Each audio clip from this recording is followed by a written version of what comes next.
Comenzó por una inquietud a partir de los EDI en el Normal 2, que planteaban elevar un proyecto con impronta teatral. Este proyecto fue el ganador y se está llevando a cabo durante este año. Y acá se relata las características, los ejes principales del proyecto y algunas de las apreciaciones de las estudiantes en este tiempo. Así que bueno, voy a comenzar. Voy a ir leyendo porque a mí me encanta irme por las ramas, entonces mi manera de circunscribirme a esto es leer. Bien, comencé con esta frase de Chiqui González: la cultura es la gestión de la imaginación de los pueblos diseñada en los territorios, la distribución social del sentido, el afecto, la sensibilidad, el pensamiento crítico, la pluralidad de lenguajes y saberes. Me parece que eso ilustra lo que es la función docente. Entonces, los docentes como actores de la cultura. Los institutos de formación docente tienen un lugar central en la producción de conocimiento. Este proyecto plantea desde lo teatral que las y los futuros docentes se apropien de su propio ser lúdico. Parece cacofónico, ¿no? Apropien de su propio, pero lo puse a propósito.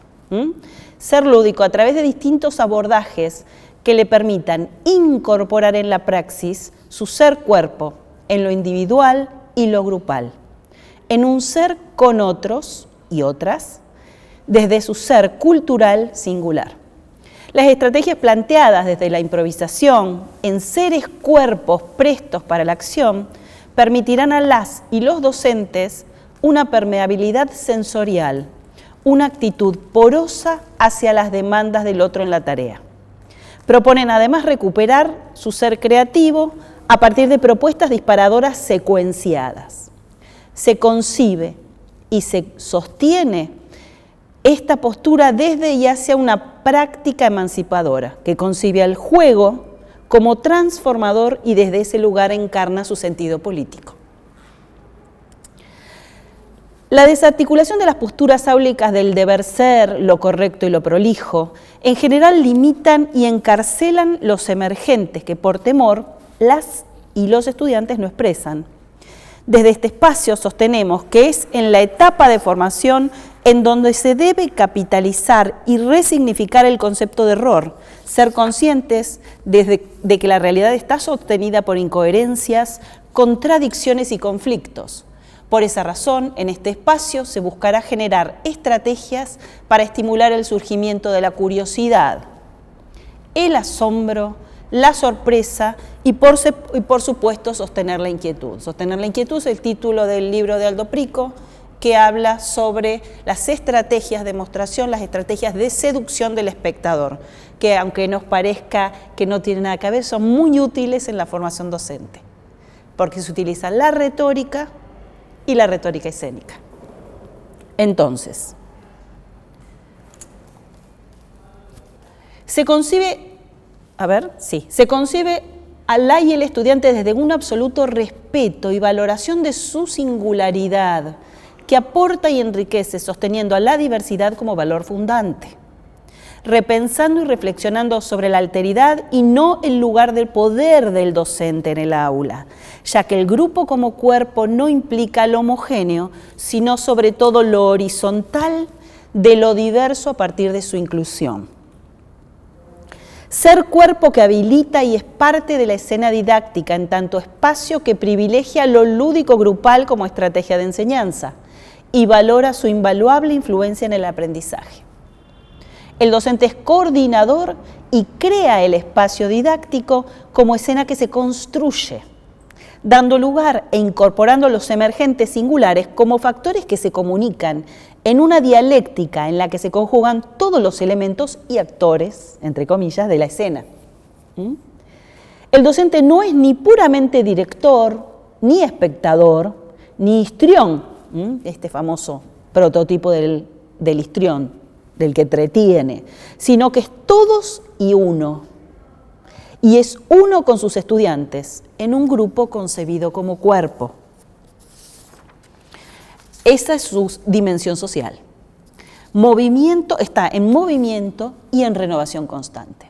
Se espera que a partir de ambos EDIs, las y los estudiantes sean capaces de integrar su potencial creativo y lúdico desde su ser-cuerpo en la construcción-creación de las escenas didácticas de las que formen parte para poder crear con sus estudiantes clases singulares y dinámicas que contemplen e incorporen de manera dialéctica y rizomática los emergentes de su propio devenir, que conciban cada clase como una obra de arte compartido, que es una frase de la periodista Florencia O'Keeffe, en una construcción colectiva del conocimiento, que se aparta del juego como competencia y lo concibe como creación poética corporal. Es fundamental aclarar que la postura para la formación docente busca que el estudiante experimente y transite el espacio para que en la praxis futura se sienta capaz de aplicar con naturalidad y confianza lo aprendido, con intencionalidad pedagógica. Implicarse en un aprender para comprometerse en un enseñar. Insistimos, al igual que el proyecto original de este espacio, que el juego es la forma más adecuada para enseñar a las niñas y a los niños. El cuerpo en la historia. Voy a leer una frase de Le Breton. Nuestras actuales concepciones de cuerpo están vinculadas con el ascenso del individualismo como estructura social, dice Le Breton. Las ideas y representaciones que concebimos tienen que ver con el registro simbólico en el que se basa cada sociedad. Cada cultura se sostiene en una concepción diferente.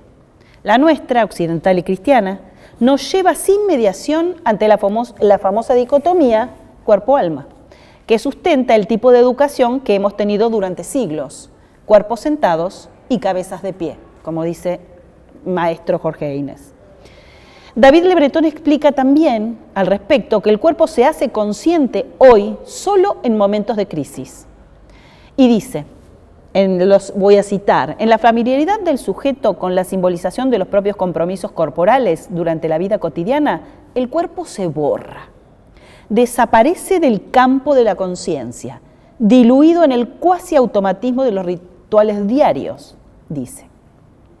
Y más adelante agrega, en estas condiciones uno apenas se atreve a recordar que el cuerpo es, sin embargo, el soporte material, el operador de todas las prácticas sociales y de todos los intercambios entre los sujetos.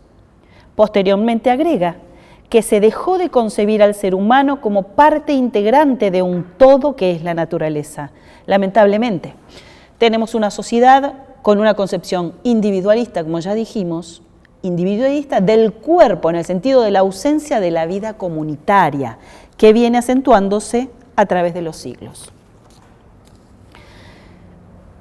Me atreví a agregar esta parte porque me parece muy importante para la educación y es una parte que pertenece al libro.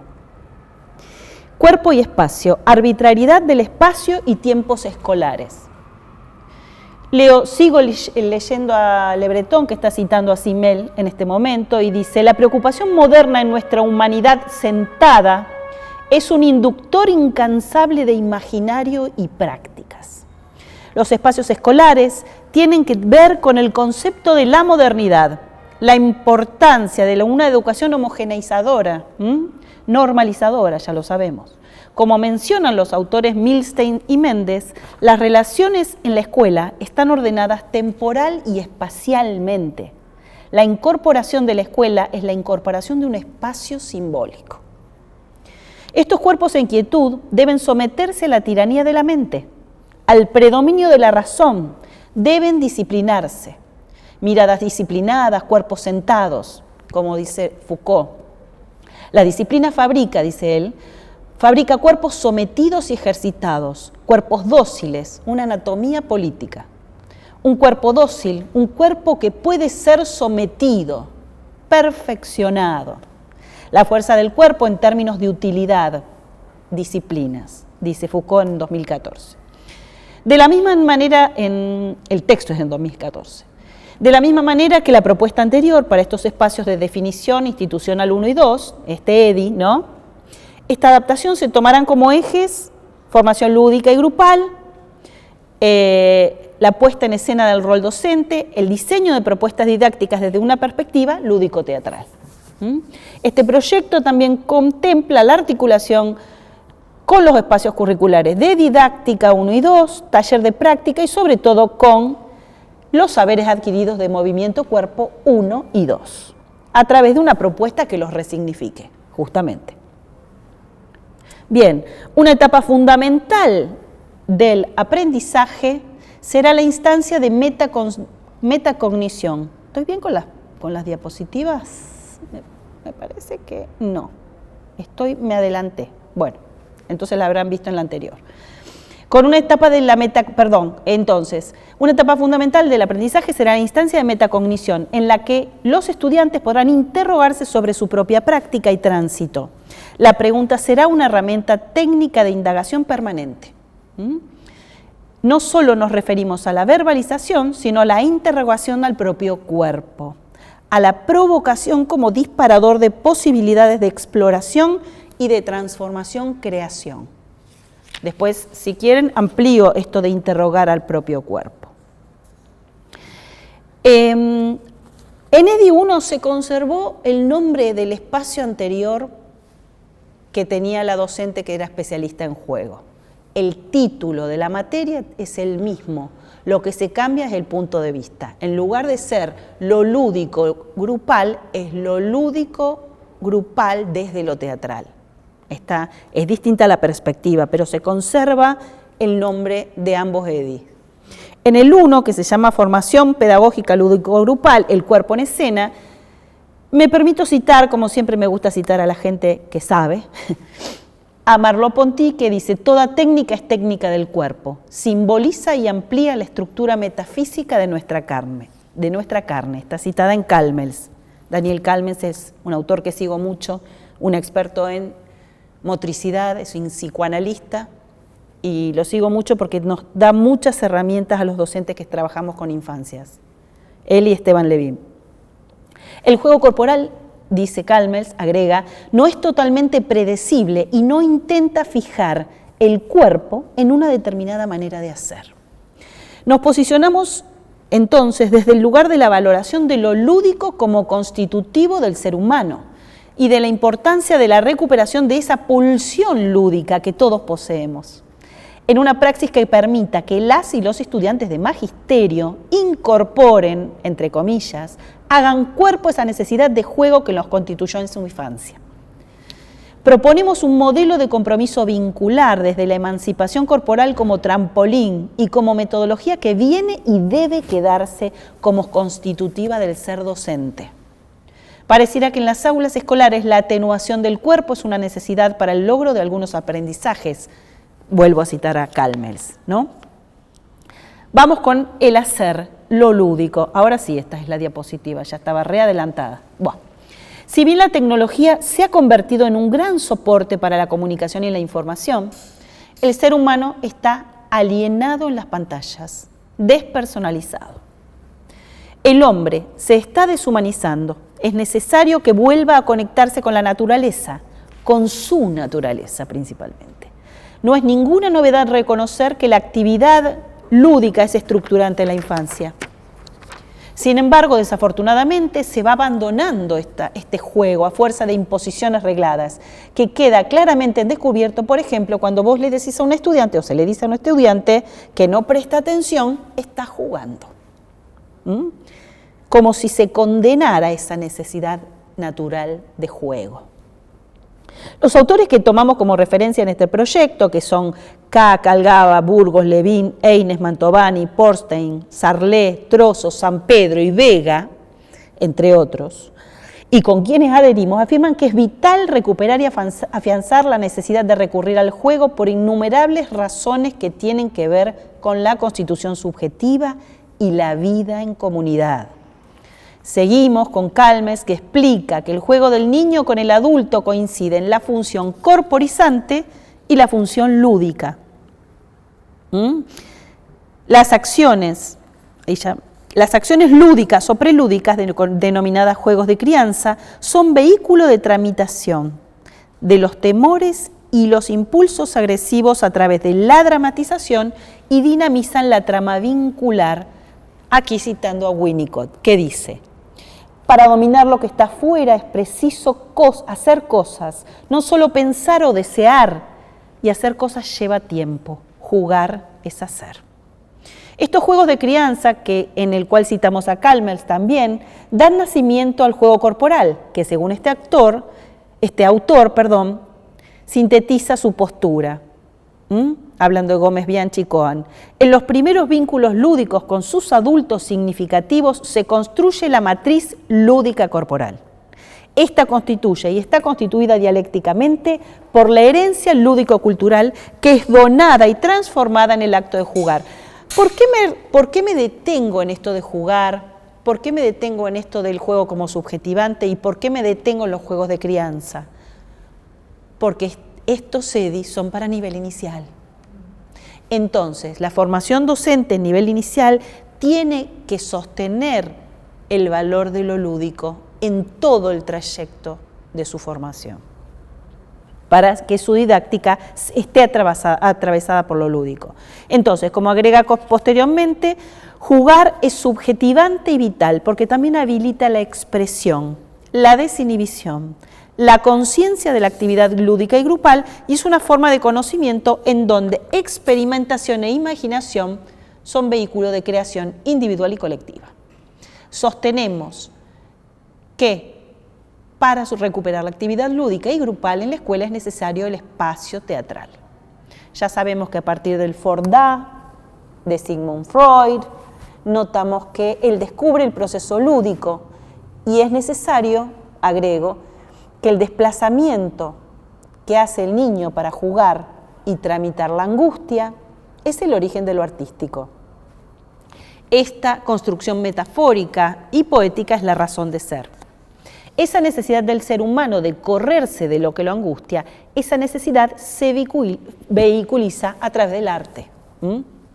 Al respecto, Sarlé, que es otra autora que cito mucho, habla de que el juego dramático, juego socio-protagonizado, el juego simbólico, son nombres con que la literatura define un tipo de juego que compromete la función simbólica y que tiene una fuerte presencia en los niños pequeños. ¿Por qué insisto con el tema de la función simbólica? Porque el docente tiene que ser capaz de imaginar, tiene que ser capaz de crear. Entonces, en la formación docente, desde la perspectiva del espacio teatral, no es solo una perspectiva lúdica simplemente, sino que agrega lo ficcional, que es lo que caracteriza nuestra perspectiva, entre otras, ¿no? Entonces, lo corporal, lo grupal, lo creativo y lo ficcional como ejes, ¿no? Esta posibilidad, entonces, agrega la autora Sarlé, nos permite hablar de las cosas sin tenerlas presentes. Simbolizar es resimbolizar en realidad, porque simbolizamos todo, si no, no estaríamos en la cultura, no estaríamos atravesados por el lenguaje, pero es como resimbolizar. Bien, entonces, agrega la autora, nos permite hablar de las cosas sin tenerlas presentes y es constitutiva del ser humano, obviamente. Nosotros decimos mesa o decimos sol, aunque no esté, no lo veamos. Eso es simbolizar. Entonces, consideramos que es vital desarrollar el pensamiento simbólico, desarrollar, ampliar las capacidades de imaginación de los futuros docentes, los y las, por supuesto. El juego, entonces, ¿por qué teatro? ¿Por qué teatro? El juego es un vehículo de comunicación, ya dijimos, que permite elaborar situaciones cotidianas, expresar fantasías inconscientes reprimidas y revelar en el niño, dice Roberto Vega, sus posibilidades de disfrute. El teatro es un arte compartido, es vincular porque su condición de ser se sustenta en el convivio, en la comunión aurática. La enseñanza de teatro permite ser protagonista del arte como productor de nuevas experiencias, no pasivo consumidor, ya que el estudiante es capaz de implicarse en su propia creatividad, siendo uno, cuerpo y alma en el proceso de aprendizaje continuo. El teatro permite la comunicación con el otro, con su presente y con un grupo, que se plantea como un espacio dotado de una dinámica enriquecedora de crecimiento individual y grupal. es socializador y está relacionado con otras artes, como las artes plásticas y por sobre todo con la música. A través de la ficción se crea una realidad distinta que toma distancia de las exigencias apremiantes de la sociedad de hoy. Partiremos desde la experimentación, la exploración sensorial, que esa es la característica de mi didáctica, desde lo sensorial, hacia la metaforización lúdica de lo vivenciado, en una poiesis corporal, que es lo que llamamos los teatristas, a esta metáfora que se hace con el cuerpo. Para comenzar el camino en un itinerario, desde lo percibido, pasando por lo imaginado, para culminar en un producto creado. Didáctica desde y hacia su dimensión lúdica, porque consideramos que es fundamental que el futuro docente transite la vivencia de lo lúdico en su formación. Entonces decimos, poner en juego la imagen corporal solo es posible a partir de la relación con otro, en una experiencia cómplice que fundamenta su enlace a partir de la ficción afectiva que implica el acto de jugar. Al hacerlo el niño, habita el cuerpo, los objetos y el mundo. Yo dividí el EDI 1 y el EDI 2. A propósito lo dividí, el primer EDI en juego, acentuado en la temática de lo lúdico, y el segundo EDI acentuado, que es la segunda mitad del año, acentuando la dinámica de lo grupal. Elegí hacer esta división porque me pareció importante primero rescatar lo lúdico, rescatar lo ficcional. Por ejemplo, les di a las chicas en su presentación, que me sirvió a mí de diagnóstico, un video en el que tenían que hacer un relato de su matriz lúdica, su matriz ficcional y su matriz sensorial. Hablamos de matriz como todas las experiencias que nos constituyen y todos los recuerdos que tenemos. Entonces, la idea es que contaran qué juegos las representaban más, qué olores y qué aromas o qué sonidos recordaban y se acordaban de su infancia y qué historias o qué cuentos preferían. Entonces yo ahí articulaba todo lo que a mí me interesaba tratar y en qué lugar las encontraba, me servía de manera diagnóstica. Ahora estamos ya ingresando al EDI 2. Entonces, yo en virtud de los contenidos de EDI 1 se propone entonces trabajar lo teatral aplicando categorías que tienen que ver con la dramatización, lo grupal, la creación en colectivo, la adecuación y la predisposición corporal, y sobre todo también la observación, que ya la trabajé en el EDI 1. Como las chicas, muchas de ellas estaban en la etapa de observación de sus prácticas, me pareció importante entrenarlas en la observación. Entonces, durante 3 clases les di tarea y les di distintos ejercicios con distintos disparadores para entrenar su capacidad de observación de los planos generales, observación más restringida y luego más detalladas. Entonces, me voy a saltear que vivimos toda la cuestión de las definiciones de sociedad, la cuestión de que vivimos sociedad de urgencia, tenemos una estructura escolar encarnada, que ya lo vimos, esto de que incorporamos nuestros hábitos corporales en nuestra educación normalizadora, tenemos una conciencia de una alteridad a respetar, pero la valoración del adulto está devaluada. Los chicos hoy en día están perdiendo el sentido que el adulto tiene como alteridad y como autoridad, entendida, bien entendida, como el límite sano. Ni siquiera está entendida, como dicen varios autores, que no cito acá, sino que lo cito en mi publicación, el consumo ha homogeneizado y ha equiparado las edades. Entonces el consumo hace que los chicos estén al nivel de los adultos, porque demanden consumo, y el niño se pone a la altura, el padre se pone a la altura del niño. Se ha perdido esta diferencia, esta alteridad tan sana que permite que el adulto sea un referente, un límite ordenador. Entonces, el sistema educativo ya sabemos que es perverso, con el docente también. Lo padecemos muchas veces con frustración, frente a este panorama me pregunto, ¿qué es lo que quiero emancipar como docente en un niño que no tiene límites que lo contengan? Que no tiene la mirada de un adulto, o mejor dicho, tiene la no mirada de un adulto que tampoco se mira a sí mismo. Que este adulto no sabe cómo serlo y que sabe que no debe ser autoritario, pero no puede ejercer autoridad sana y ordenadora de la vida del niño. Lo confina entonces a las pantallas para que no moleste, para que no demande, para que no sea niño y le recuerde que tiene y debe poner límites, además de contener y compartir.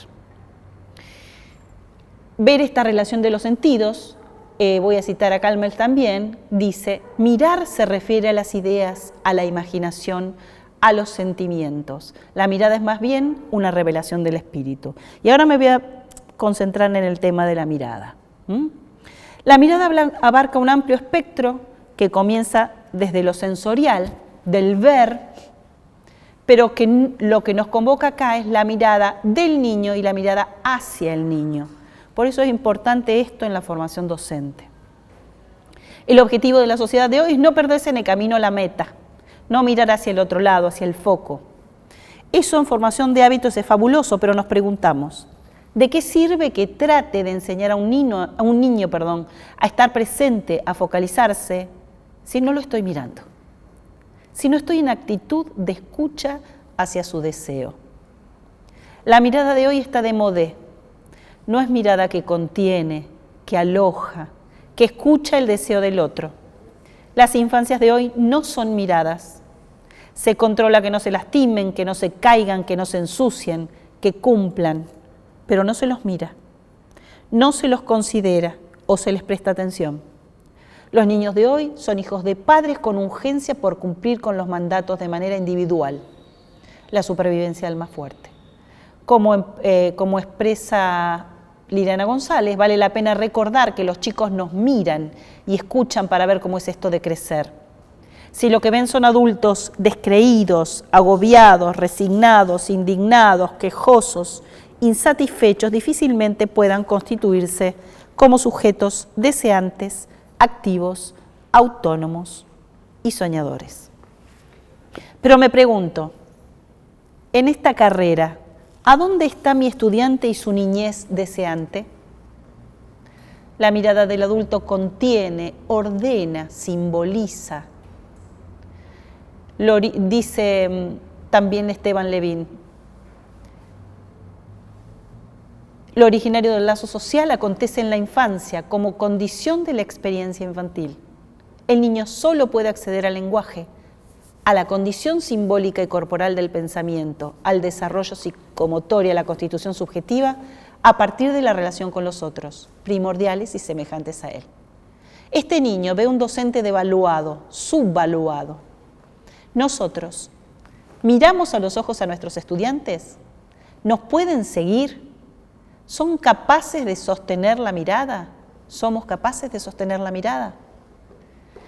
Las infancias de a poco están siendo desposeídas, despojadas de su niñez lúdica, que naturalmente y por definición es demandante.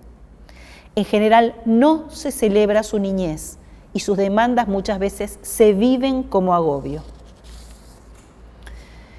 Voy a saltearme esta parte que ya comprendieron y voy a ir hacia lo último, el grupo y lo grupal. El intercambio afectivo, lúdico, cognitivo, social que se produce en el espacio intersubjetivo, ¿cuántas palabras, no?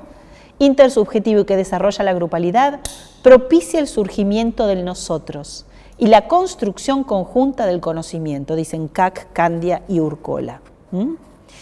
Como ya mencionamos, asistimos a una crisis social de vínculos.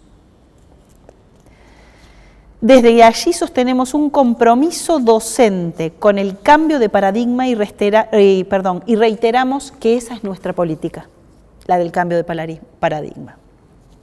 Valoramos lo grupal como construcción social necesaria y fundante para la transformación cultural, desde una valoración de la importancia de la interacción social en los procesos de construcción del conocimiento.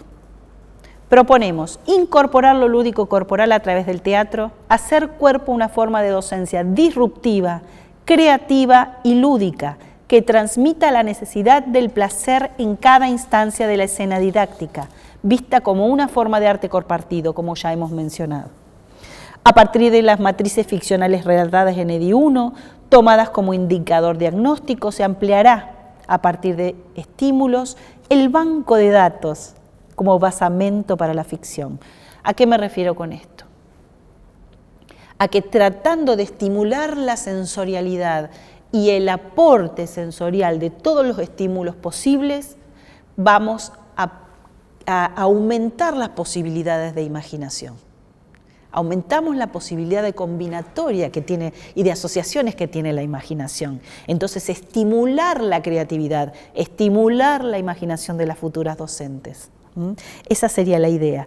Entonces, en esta placa que está ahí presente, menciono a los autores Milstein y Méndez, que critican todas las concepciones antiguas de la educación en tanto espacio áulico, se llama el cuerpo en la escuela, la escuela en el cuerpo, y dice, y agrega, volviendo a lo que es cómo se concibe al niño, además del desarrollo de la imaginación que yo quiero estimular en los estudiantes, los y las estudiantes de magisterio.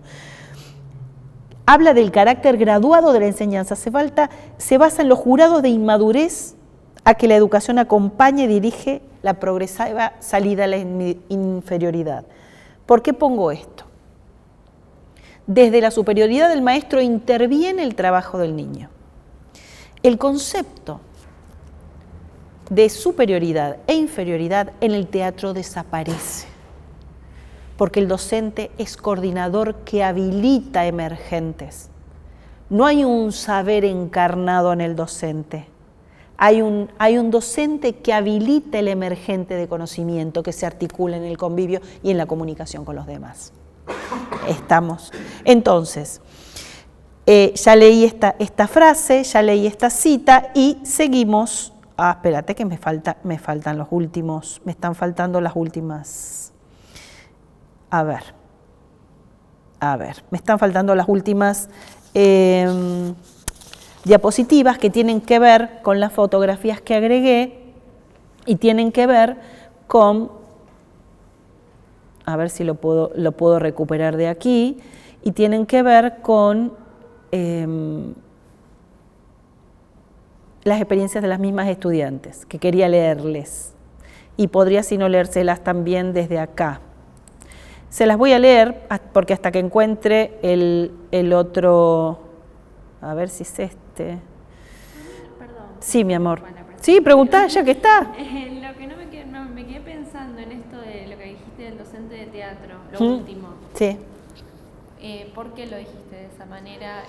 Digamos como... Porque estábamos hablando de que la educación tradicional habla de un maestro todopoderoso, que tiene todo el saber. Y en cambio, en el espacio teatral, vos habilitas una creación colectiva. Sos un docente habilitador, sos un docente que estimula el conocimiento, pero el conocimiento se crea a partir de tu intervención, de tu propuesta, pero del diálogo entre ellos, de la creación colectiva. El docente tiene su formación, digamos, cuando hablamos que ya está por supuesto, por supuesto. Tenemos que tener formación para tener las herramientas. Pero después, lo que se crea en el aula es diferente a otras propuestas. Muy buena pregunta. O sea, lo que yo quiero agregar y lo que quiero decir es que nuestro conocimiento tiene que ver con la elección didáctica. Entonces, a medida que de lo que va emergiendo en el aula, vos a partir de lo que tenés de conocimiento, vas moviendo el timón para que los chicos vayan conociendo. Entonces, ¿viste el rizoma que dicen los autores de Lessig Guattari? Ellos hablan del rizoma, que el rizoma absorbe y da. El rizoma es la raíz, que toma y da, tiene un intercambio, en un intercambio permanente. Entonces, el intercambio es permanente entre el docente y los estudiantes entre sí. No hay en lo artístico en general, pero sobre todo en teatro, no hay un saber encarnado que se transmita, hay un saber que habilita por las elecciones didácticas que emerja el conocimiento a partir del trabajo. Es constructivismo, es la construcción del conocimiento. Exacto, es relacional. Y quería leerles una experiencia, si me dejan, para cerrar, porque ya que no lo veo, lamentablemente no lo estoy viendo en la presentación. A ver si es en esta, aparecen las fotitos que puse y que agregué. Claro, aquí están. Bien, vamos acá a ver si se puede. Aquí están entonces. Me atreví a poner los testimonios de ciertas alumnas. Hay que ver si se ven esto en la presentación, si puedo salir de la anterior y encarar esta. A ver si se puede. A ver si puedo salir de la anterior. A ver, vamos a salir de la anterior. Vamos a cerrar esta. Y vamos a abrir esta. Creo que vamos a estar bien. A ver, acá. Ahora sí. Entonces, a partir, digamos, esto es el aporte de ciertos elementos, objetos didácticos que yo les llevo a las chicas, tarjetas disparadoras de dramatizaciones, fotos, figuritas, figuras de goma eva, cubos, títeres de dedo. A partir de distintas consignas, las chicas van armando estas dramatizaciones y también trabajan en el teatro de objetos. Entonces, voy a leer dos testimonios de dos estudiantes mías que me parece que realmente sintetizan el objetivo del teatro en la formación docente. Y una de ellas dice: uno al jugar vive a flor de piel todas las emociones y se deja guiar por lo que uno va sintiendo en el transcurso del juego.